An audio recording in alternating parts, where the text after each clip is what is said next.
ಲೋಕ ರಿಸಲ್ಟ್ ಬೆನ್ನಲ್ಲೇ ಬಿಜೆಪಿಗರಿಗೆ ಶುರುವಾಯಿತು ಸಂಕಷ್ಟ. ರಾಜ್ಯ ಬಿಜೆಪಿ ನಾಯಕರ ವಿರುದ್ಧ ಸಾಲು ಸಾಲು ಆರೋಪಗಳು ಕೇಳಿ ಬರ್ತಾ ಇದೆ. ಜೀವ ಬೆದರಿಕೆ, ಲೈಂಗಿಕ ದೌರ್ಜನ್ಯ, ಹೀಗೆ ಹಲವು ಪ್ರಕರಣಗಳು ಈಗ ಬಿಜೆಪಿ ನಾಯಕರಿಗೆ ಕಂಟಕವಾಗ್ತಾ ಇದೆ.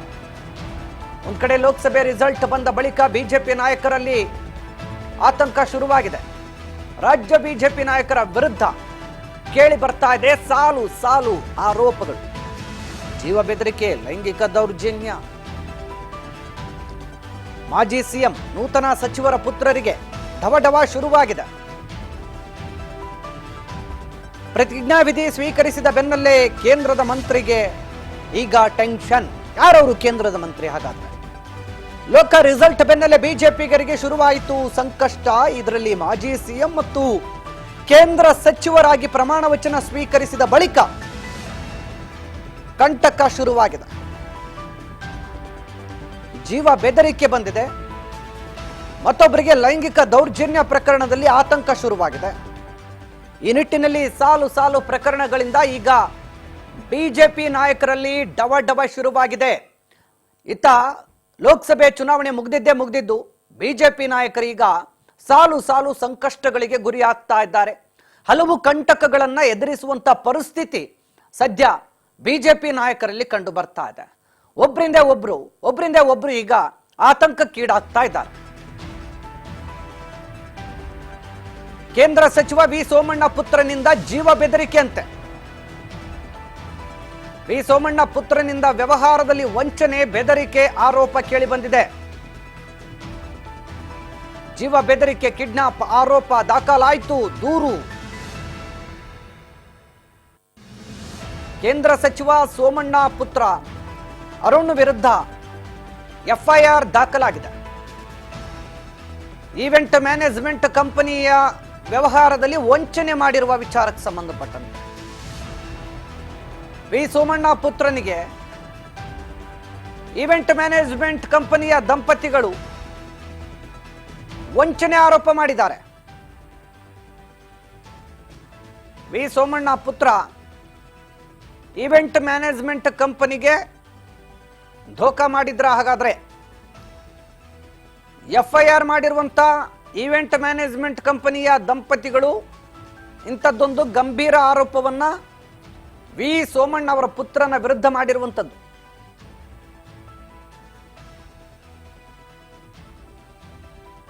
ಕೇಂದ್ರ ಸಚಿವರಾಗಿ ಪ್ರಮಾಣ ವಚನ ಸ್ವೀಕರಿಸಿದ್ದು ಇಲ್ಲಿ ಪುತ್ರನಿಗೆ ವ್ಯವಹಾರದಲ್ಲಿ ವಂಚನೆಯ ಆರೋಪ ಕೇಳಿ ಬಂದಿದೆ.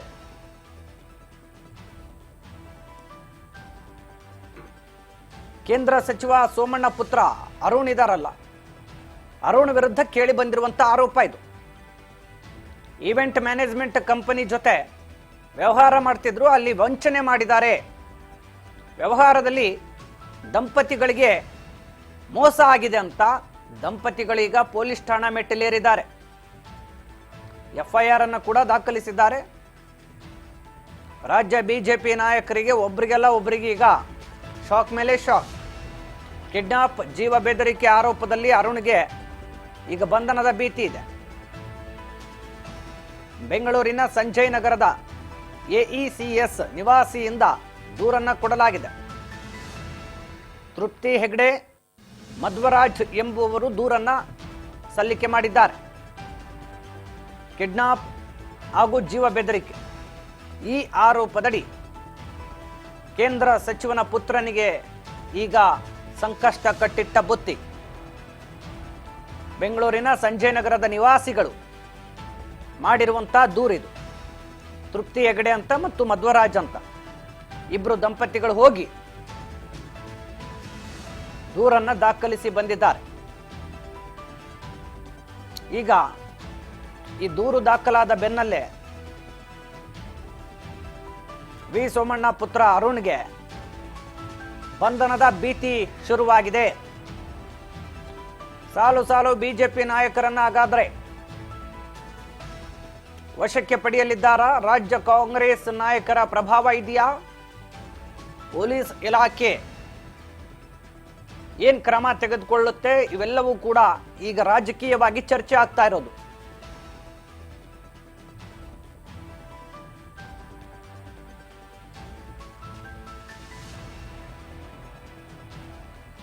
ಜೀವ ಬೆದರಿಕೆ, ಕಿಡ್ನಾಪ್ ವಿಚಾರದಲ್ಲಿ ದಂಪತಿ ದೂರನ್ನು ದಾಖಲಿಸಿದ್ದು ವಿ ಸೋಮಣ್ಣ ಪುತ್ರ ಅರುಣ್ಗೆ ಈಗ ಬಂಧನದ ಭೀತಿ ಶುರುವಾಗಿದೆ. ಈವೆಂಟ್ ಮ್ಯಾನೇಜ್ಮೆಂಟ್ ಕಂಪನಿಯ ವ್ಯವಹಾರದಲ್ಲಿ ದೋಖಾ ಆಗಿದೆ. ಈವೆಂಟ್ ಮ್ಯಾನೇಜ್ಮೆಂಟ್ ಕಂಪನಿ ಜೊತೆ ವ್ಯವಹಾರವನ್ನು ಮಾಡಬೇಕಾದ್ರೆ ವಂಚನೆ ಮಾಡಿದ್ದಾರೆ ಅನ್ನುವಂಥ ಆರೋಪ ಈಗ ಏನು ವಿ ಸೋಮಣ್ಣನವರ ಪುತ್ರ ಅರುಣ್ ಇದ್ದಾರೆ ಅವರಿಗೆ ಶುರುವಾಗಿದೆ. ದಂಪತಿ ವಿ ಸೋಮಣ್ಣ ಪುತ್ರನ ವಿರುದ್ಧ ಇಂಥದ್ದೊಂದು ದೂರನ್ನ ದಾಖಲಿಸಿರುವಂಥದ್ದು. ಇಲ್ಲಿ ಪ್ರಮುಖವಾಗಿ ಸಾಕಷ್ಟು ದೊಡ್ಡ ಮಟ್ಟದಲ್ಲಿ ಈ ವಿಚಾರ ಈಗ ಮುನ್ನೆಲೆಗೆ ಬರ್ತಾ ಇದೆ. ವಿ ಸೋಮಣ್ಣ ಪುತ್ರನ ವಿರುದ್ಧ FIR ದಾಖಲಾಗಿರುವ ವಿಚಾರಕ್ಕೆ ಸಂಬಂಧಪಟ್ಟಂತೆ ಕೇಂದ್ರ ಜಲಶಕ್ತಿ ಹಾಗೂ ರೈಲ್ವೆ ಇಲಾಖೆಯ ರಾಜ್ಯ ಸಚಿವರಾಗಿ ಸೋಮಣ್ಣ ಒಂದು ಕಡೆ ಪ್ರಮಾಣ ವಚನ ಸ್ವೀಕರಿಸಿದರೆ, ಪುತ್ರ ಅರುಣ್ ಸೋಮಣ್ಣ ಸೇರಿದಂತೆ 3 ವಿರುದ್ಧ FIR ದಾಖಲಾಗಿದ್ದು ಭಾರೀ ಸಂಕಷ್ಟ ಮನೆ ಮಾಡಿದೆ ವಿ ಸೋಮಣ್ಣ ಪುತ್ರ ಅರುಣ್ಗೆ. ಈವೆಂಟ್ ಮ್ಯಾನೇಜ್ಮೆಂಟ್ ಕಂಪನಿ ವ್ಯವಹಾರದಲ್ಲಿ ದಂಪತಿಗೆ ವಂಚನೆಯನ್ನ ಮಾಡಿದ್ದಾರೆ, ಜೀವ ಬೆದರಿಕೆ ಹಾಕಿದ್ದಾರೆ ಅನ್ನುವಂಥ ಗಂಭೀರ ಆರೋಪ ಇದು.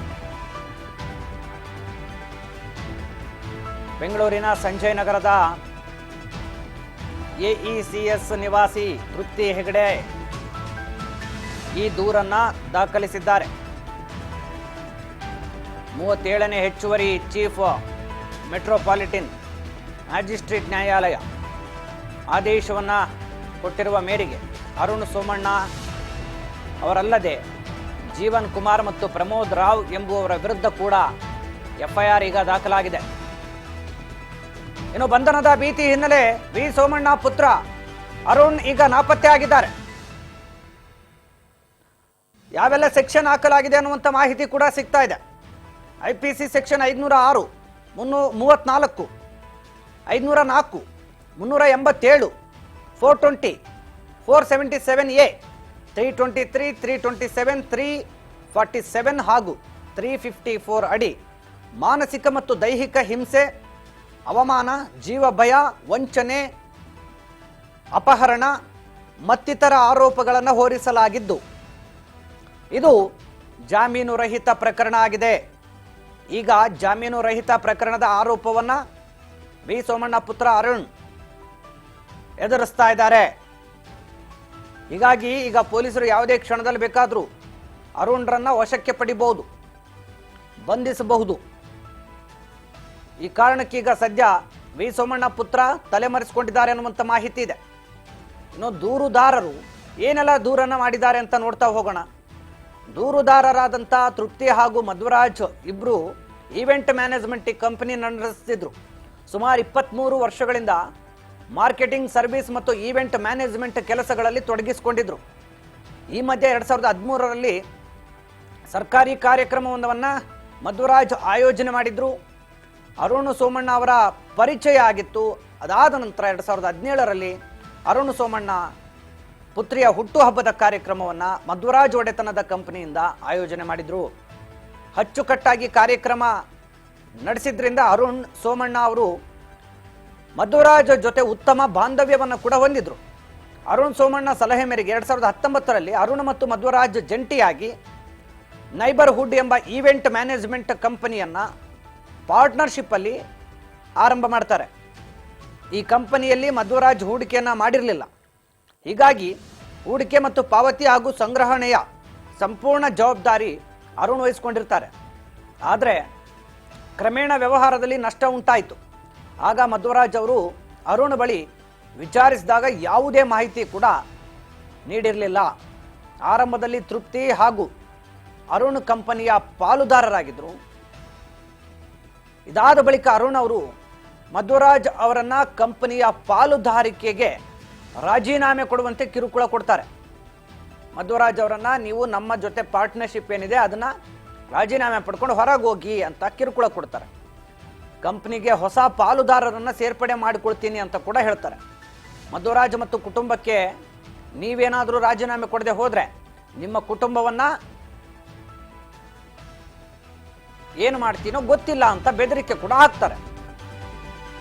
ನೋಡಿ, ಈ ಎಲ್ಲ ದೂರು ಕಾರಣದಿಂದಾಗಿ ಈಗ ಇಷ್ಟೆಲ್ಲ IPC ಸೆಕ್ಷನ್ಗಳಾಗಿ ಕೇಸನ್ನು ದಾಖಲಿಸಲಾಗಿದೆ. ನೋಡ್ತಾ ಇದ್ರೆ IPC ಸೆಕ್ಷನ್ 506, 34, 504, 387, 420, 476, 477A, 323, 327, 347, 354 ಅಡಿ ದೂರನ್ನು ದಾಖಲಿಸಲಾಗಿದೆ. ಇದರಲ್ಲೆಲ್ಲ ಮಾನಸಿಕ ಹಿಂಸೆ, ದೈಹಿಕ ಹಿಂಸೆ, ಅವಮಾನ, ಜೀವಭಯ, ವಂಚನೆ, ಅಪಹರಣ ಹೀಗೆ ಹಲವು ದೂರುಗಳನ್ನು ಕೊಡಲಾಗಿದೆ. ಅರುಣ್ ಮಧ್ವರಾಜ್ ಕಂಪನಿ ಪಾಲುದಾರಿಕೆಯಲ್ಲಿ ಈವೆಂಟ್ ಕಂಪನಿ ನಡೀತಾ ಇರುತ್ತೆ, ಆದರೆ ಕಿರುಕುಳದಿಂದ ಹೊರ ಹೋಗುವಂತ ಹೇಳ್ತಾರೆ. ಕಂಪ್ನಿಗೆ ಹೊಸ ಪಾಲುದಾರರನ್ನು ಸೇರ್ಪಡೆ ಮಾಡಿಕೊಂಡು ಮಧ್ವರಾಜ್ ಮತ್ತು ಕುಟುಂಬಕ್ಕೆ ಜೀವ ಬೆದರಿಕೆ ಕೂಡ ಹಾಕ್ತಾರೆ. ಕಂಪ್ನಿಯಲ್ಲಿ ಮಧ್ವರಾಜ್ ಅವರ ಲಾಭಾಂಶದ ಪ್ರಮಾಣವನ್ನು 30% ರಿಂದ 10% ಇಳಿಕೆ ಮಾಡ್ತಾರೆ. ಕಂಪನಿಯ ಕಚೇರಿ ಇರುವಂಥ ಜಾಗದ ಲೀಸ್ ಅಗ್ರಿಮೆಂಟ್ ಬದಲಾವಣೆಗೂ ಕೂಡ ಒತ್ತಡ ಇರ್ತಾರೆ. ಫೋರ್ಜರಿ ದಾಖಲೆಗಳನ್ನು ಬಳಸಿ ನೋಂದಣಿಯನ್ನು ಮಾಡ್ತಾರೆ. ಹಲವು ಕ್ರಮಗಳು ಇಲ್ಲಿ ಅನುಸರಿಸಿರ್ತಾರೆ. ಅವೆಲ್ಲವೂ ಕೂಡ ಅಕ್ರಮ ಆಗಿರುತ್ತೆ. ಮಧ್ವರಾಜ್ ಅವರ ಮೇಲೆ ಗೂಂಡಾಗಳನ್ನು ಬಿಟ್ಟು ಕತ್ತಲೆ ಕೋಣೆಯಲ್ಲಿ ಕೂಡ ಹಾಕಿ ಚಿತ್ರ ಹಿಂಸೆ ಕೂಡ ಕೊಟ್ಟಿರ್ತಾರೆ. ಇದನ್ನ ಈಗ ದೂರಲ್ಲೂ ಕೂಡ ಉಲ್ಲೇಖಿಸಲಾಗಿದೆ. ಖಾಸಗಿ ದೂರಿನ ಅರ್ಜಿಯನ್ನು ಆಧರಿಸಿ ನ್ಯಾಯಾಲಯ ನೀಡಿದ ನಿರ್ದೇಶನದ ಮೇರೆಗೆ ಪೊಲೀಸರೀಗ ತನಿಖೆಯನ್ನು ಆರಂಭಿಸಿದ್ದಾರೆ. ಹೀಗಾಗಿ ಕೇಂದ್ರ ಸಚಿವ ಸೋಮಣ್ಣ ಅವರ ಪುತ್ರ ಅರುಣ್ಗೆ ಬಂಧನದ ಭೀತಿ ಶುರುವಾಗಿದೆ. ಈವೆಂಟ್ ಮ್ಯಾನೇಜ್ಮೆಂಟ್ ಕಂಪನಿ ನಡೆಸಬೇಕಾದ್ರೆ ಆಗಿರ್ತಕ್ಕಂಥ ಅವ್ಯವಹಾರ ಇದು. ಸುಮಾರು 23 ವರ್ಷ ತಮ್ಮದೇ ಪಾಡಿಗೆ ತಾವು ಈವೆಂಟ್ ಕಂಪನಿಯನ್ನು ನಡೆಸ್ತಾ ಇದ್ದಾಗ ಇವರ ಪುತ್ರಿಯ ಏನು ಹುಟ್ಟುಹಬ್ಬದ ಕಾರ್ಯಕ್ರಮದಲ್ಲಿ ಈವೆಂಟ್ ಮಾಡಿಕೊಟ್ಟಾಗ ಪರಿಚಯ ತುಂಬ ಹತ್ತಿರ ಆಗುತ್ತೆ. ಹತ್ತಿರ ಆದಂಥ ಪರಿಚಯವನ್ನು ವ್ಯವಹಾರಕ್ಕೆ ತಿರುಗಿಸಲಾಗುತ್ತೆ. ವ್ಯವಹಾರ ಬಂದಾಗ ಲಾಸು, ಲಾಭ, ನಷ್ಟ ಲೆಕ್ಕಾಚಾರಗಳು ಇದ್ದೇ ಇರುತ್ತೆ. ಆ ಲೆಕ್ಕಾಚಾರಗಳಲ್ಲಿ ಸಾಕಷ್ಟು ಅಡೆತಡೆಗಳು ಉಂಟಾಗಿರುತ್ತೆ. ಅದಾದ ಮೇಲೆ ಅವರನ್ನು ದೂರ ಮಾಡಬೇಕು ಅಂತ ಪ್ರಯತ್ನ ಮಾಡಿ ಹೊಂಚು ಹಾಕಿರ್ತಾರೆ.